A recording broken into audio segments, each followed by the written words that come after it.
Hi hello ಎಲ್ರಿಗೂ ಸ್ವಾಗತ ಸುಸ್ವಾಗತ. ನಿಮ್ಮ ಜೊತೆ ನನ್ನ ಕತೆ ಧಾರಾವಾಹಿಯ ಮುಂದಿನ ಸಂಚಿಕೆ ನೋಡೋಣ ಬನ್ನಿ. ಪ್ಲೀಸ್ ಸಬ್ಸ್ಕ್ರೈಬ್ ಮಾಡಿ, ಶೇರ್ ಮಾಡಿ, ಒಂದು ಲೈಕ್ ಕೊಡಿ. ಬೆಲ್ ಐಕಾನ್ ಬಟನ್ ಪ್ರೆಸ್ ಮಾಡೋದನ್ನ ಮರಿಬೇಡಿ. ಭೂಮಿ ರೆಡಿ ಆಗ್ತಾ ಇರ್ತಾಳೆ. ರೆಡಿ ಆಗ್ತಾ ಇರ್ಬೇಕಾದ್ರೆ ಅಷ್ಟೊತ್ತಿಗೆ ಅಜಿತ್ ಒಳಗಡೆ ಬರ್ತಾರೆ ಸ್ಟೇಷನ್ಗೆ ಹೋಗಕ್ಕೆ ಅಂತೇಳಿ.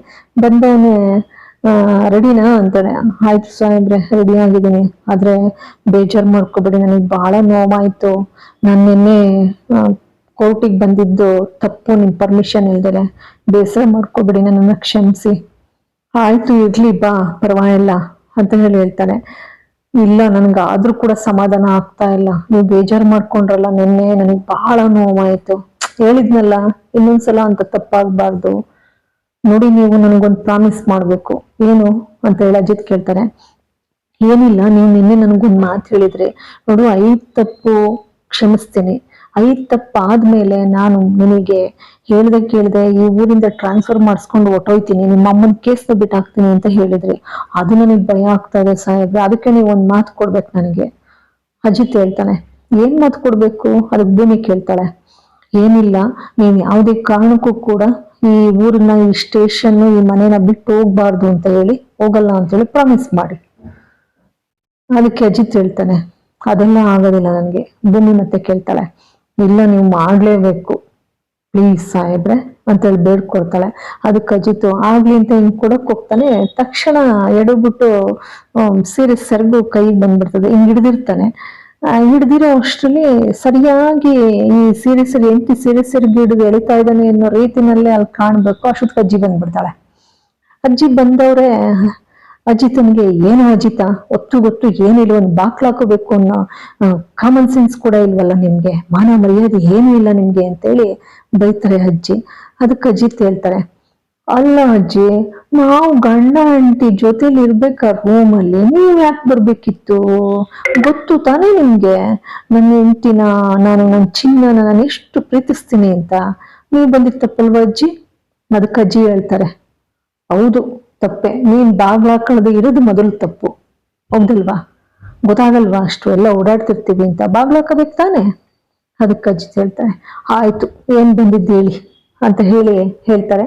ಸರಿ, ಈ ಕಡೆ ಅಜ್ಜಿ ಹಿಂದಿನ ದಿನ ಎಲ್ಲ ಅಣಗ್ಸಿರ್ತಾಳೆ, ಬೈದಿರ್ತಾರೆ ಇವಳನ್ನ, ಭೂಮಿನ. ಈ ಕಡೆ ರಾಮಣ್ಣನು ಕೂಡ ಸೇರ್ಕೊತಾರೆ.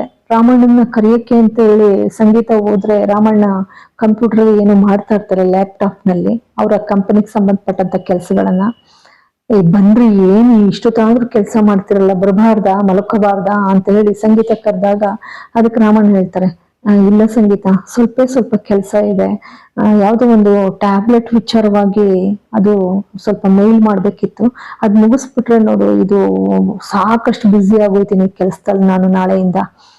ನನಗೆ ಸಂಗೀತ, ಅಲ್ಲರಿ ಬೇಕಾ, ಏನಕ್ಕೆ, ಇನ್ನೂ ಯಾಕೆ ದುಡಿತೀರಾ, ಸಾಕಲ್ವಾ, ವಿಶ್ರಾಂತಿ ತಗೋಬಾರ್ದಾ? ಅದಕ್ಕೆ ರಾಮಣ್ಣ ಹೇಳ್ತಾರೆ, ವಿಶ್ರಾಂತಿ ಸುಖ, ಅಯ್ಯೋ ಈ ಮನೆಯಲ್ಲಿ ಆಗೋ ನಿನ್ ಸೊಸೆ ಅಜಿತನ ಹೆಂಡತಿಯಾಗಿ ಬಂದಿದ್ದಾಳಲ್ಲ, ನಮ್ಗೆ ಇಷ್ಟವಿಲ್ದಲೇ ಇದ್ರು ಕೂಡ ಅವಳು ಯಾವತ್ ಕಾಲಿಟ್ಲೋ ಅವತ್ತಿನಿಂದ ನೆಮ್ಮದಿ ಹಾಳಾಗೋಗಿದೆ. ಇನ್ನೆಲ್ಲಿ ಸುಖ, ಇನ್ಯಾವ ನೆಮ್ಮದಿ ಮನೆಯಲ್ಲಿ? ಅದಕ್ಕೆ ಸಂಗೀತ, ಏನ್ರಿ ಮಗ ಸೊಸೆನೇ ಈಗ ಅಂತಿರಲ್ರಿ? ರಾಮಣ್ಣ ಹೇಳ್ತಾರೆ, ಯಾವ ಮಗ ಸೊಸೆ, ನನಗ್ ಸಂಬಂಧವಿಲ್ಲ ಅದು. ಆಯ್ತು ಬನ್ನಿ ಅಂತ ಹೇಳಿ ಸಂಗೀತನ ಸಮಾಧಾನ ಮಾಡ್ಕೊಂಡು ಮುಂದಕ್ಕೆ ಹೋಗ್ತಾರೆ. ಇಲ್ಲಿ ಹೊರ್ಗಡೆ ಕೂತಿದ್ರೆ ಬೆಳಗ್ಗೆ ಅಜ್ಜಿ ಹಾಗೇನೆ ಅಪ್ಪು ಇಬ್ರು ಕೂತಿರ್ತಾರೆ. ಅಜ್ಜಿ ಇದ್ದ ಸಂಗೀತನ ಜೊತೆ, ಏನ್ ಸಂಗೀತ, ಒಂದು ಚೂರು ಒಂದು ಏನು ಚಾಕ್ಲೇಟ್ ಇಲ್ಲ, ಐಸ್ ಕ್ರೀಮ್ ಇಲ್ಲ, ಎಂಥದ್ದು ಇಲ್ವಲ್ಲ? ಅದಕ್ಕೆ ಸಂಗೀತ ಹೇಳ್ತಾರೆ, ಏನಿಲ್ಲಮ್ಮ, ಅಲ್ಲಿ ನಾನು ಅವತ್ತು ಎಲ್ಲ ತಿಂದಾಕ್ಬಿಟ್ಟಿದ್ನಲ್ಲ, ಶೀತ ಆಗುತ್ತೆ ಅಂತ ಹೇಳಿ ನನ್ನ ಮಗ, ನಮ್ಮಮ್ಮ ಇದ್ರೆ ತಿಂದಾಕ್ಬಿಡ್ತಾಳೆ, ಹುಷಾರ್ ತಪ್ತಾಳೆ ಅಂತ ತರೋದೇ ಬೇಡ, ಯಾರು ತಿನ್ನಂಗಿದ್ರೆ ಪಾರ್ಲರ್ಗೆ ಹೋಗಿ ತಿನ್ಲಿ ಅಂತ ಹೇಳಿ ಡಿಸೈಡ್ ಮಾಡಿದಾನಮ್ಮ. ಅದಕ್ಕೆ ಅಪ್ಪು ಹೇಳ್ತಾಳೆ, ನಿನ್ನಿಂದಾಗಿ ನಮಗ್ ಶಿಕ್ಷೆ. ಅದಕ್ಕೆ ಅಜ್ಜಿ ಹೇಳ್ತಾರೆ, ಪರವಾಗಿಲ್ವೇ ಮಗ, ಅಷ್ಟಾದ್ರೂ ಕಾಳಜಿ ಪ್ರೀತಿ ಇಟ್ಟಿದಾನಲ್ಲ ನಿನ್ ಮೇಲೆ, ಅಲ್ಲೂ ವ್ಯಂಗ್ಯ ಆಡ್ತಾರೆ ಅಜ್ಜಿ. ಈ ಕಡೆ ಸರಿ, ರಾತ್ರಿ ಭೂಮಿ ಮಲಗಿರ್ತಾಳೆ. ಆ ಮಲಗಿದ್ದಾಗ ಗಾಢವಾದ ನಿದ್ರೆ ಮಲಗ್ಬಿಟ್ಟಿರ್ತಾಳೆ. ಮಲಗಿದ್ರೆ ಅಜಿತ್ ಬಂದ್ಬಿಟ್ಟು, ಮೆಂಟ್ಲು ಮಲಗ್ಬಿಟ್ಟಿದ್ದಾಳಲ್ಲ ಪಾಪ, ಶ್ರವಣ್ ಮಾವನ್ನ ವಿಚಾರವಾಗಿ ಅವ್ರ ಮೇಲೆ ಬೇಸರನ ಇವ್ರ ಮೇಲೆ ಹಾಕ್ಬಿಟ್ಟೆ ಪಾಪ ಅಂತ ಹೇಳಿ ಮೆಲ್ಲಕ್ ಕೂಗ್ತಾನೆ. ಗೊತ್ತು ಎಬ್ಬಿಸ, ಮೆಂಟ್ಲು ಎದ್ದೇಳೋದಿಲ್ಲ. ಅಪ್ಸರೇ ಅಂತಾನೆ. ಇನ್ನೊಂದು ನಿಕ್ ನೇಮ್ ಇದೆ, ಕ್ಲಿಯೋಪಾತ್ರೆ, ಆಗ್ಲೂ ಎದ್ದೇಳೋದಿಲ್ಲ. ಮತ್ತಿರ್ಗ ಅಪ್ಸರೆ ಅಂತಾನೆ, ಅಪ್ಸರೆ ಅಂತಿದ್ದಾಗೇನೆ ಗಕ್ಕ ತಿರುಗ್ಬಿಡ್ತಾಳೆ. ತಿರುಗ್ತಿದ್ದಾಗೇನೆ ಅವಳು, ಏನ್ ಸಾಹೇಬ್ರೆ ಇದು, ನೀವ್ ಯಾವಾಗ ಬಂದ್ರಿ ಅಂತೇಳಿ ದಡಕ್ಕನೆ ಎದ್ ನಿಂತ್ಕೊಬಿಡ್ತಾಳೆ. ಎದ್ ನಿಂತ್ಕೊಂಡು, ನೀವೇನೋ ಮಾಡಿದ್ರಿ ನಂಗೇನೋ ಮಾಡಿದ್ರಿ ನೀವು, ನೀವೇನೋ ಮಾಡಿದೀರಾ ಅದಂತಿದ್ದಾಗೇನೆ ಅಜಿತ, ನೋಡು ನಾನು ಯಾವ್ದೇ ಕಾರಣಕ್ಕೂ ಈಗ 3 ತಿಂಗಳಾಯ್ತಲ್ವಾ ನಾನು ನೀನು ಮದುವೆ ಆಗಿ ಈ ಒಂದೇ ರೂಮಲ್ಲಿ ಇದೀವಲ್ವಾ, ಯಾವತ್ತಾದ್ರೂ ನಾನು ಅಸಭ್ಯವಾಗಿ ನನ್ ಜೊತೆ ವರ್ತಿಸಿದಿನ? ಹಂಗೆಲ್ಲ ಏನು ಇಲ್ಲಮ್ಮ, ನನ್ ನಂಬು ಅಂತ ಹೇಳಿ ಅವಳನ್ನ ಕನ್ವಿನ್ಸ್ ಮಾಡ್ತಾನೆ. ಅವಳನ್ನ ಕನ್ವಿನ್ಸ್ ಮಾಡ್ತಿದ್ದಾಗೇನೆ ಭೂಮಿ, ಅಪ್ಪ ದೇವ್ರೇ, ಇವರು ಪುರಾಣ ಒಡೆದು ನನ್ ತಲೆನೋವು ಬಂದೋಯ್ತು. ಈಗ ಎಲ್ರಿಗೂ ಟೀ ಮಾಡ್ಕೊಡ್ತಿದ್ದೆ, ಈಗ ನನ್ ಟೀನ ನಾನೇ ಮಾಡ್ಕೊಂಡು ಕುಡಿಯೋಂಗಾಗಿದೆ. ತಡಿಯಪ್ಪ, ಅವ್ನಿಗೆ ಟೀ ಮಾಡ್ಕೊಂಡಾರಾದ್ರೂ ಕುಡಿದ್ರೆ ತಲೆನೋವು ಹೋಗುತ್ತೇನೋ ಅಂತ ಅನ್ಕೊಳ್ತಾಳೆ. ಆ ಟೀ ಮಾಡ್ಕೊಂಡು ಆಚೆಗೆ ಬರ್ತಾಳೆ. ಶ್ರವಣ್ ಫೈಲ್ ನೋಡ್ತಾ ಕೂತಿರ್ತಾಳೆ. ಪಾಪ ಅವ್ರಿಗೂ ಒಂದು ಟೀ ಕಪ್ ತಗೊಂಡ್ ಬಂದು ಹಿಂಗ್ ಹಿಡಿತಾಳೆ. ಹಿಡಿತಿದ್ದಂಗೆ ಆ ಟೀ ಗಮ್ಲು ನೋಡ್ಬಿಟ್ಟು ಅವ್ ಕಣ್ಣೆತ್ ನೋಡೋದೇ ಇಲ್ಲ.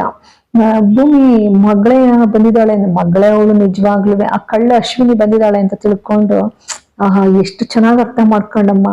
DNA ಟೆಸ್ಟ್ ಮಾಡಿಸಿ ನನ್ನ ಮಗಳು ಅಂತ ಸಾಬೀತ್ ಪಡಿಸೋದ್ಕಿಂತಲೂ ಇಲ್ಲೇ ನನ್ನ ಮಗಳು ಅನ್ನೋದು ಸಾಬೀತಾಗ್ತಾ ಇದೆ.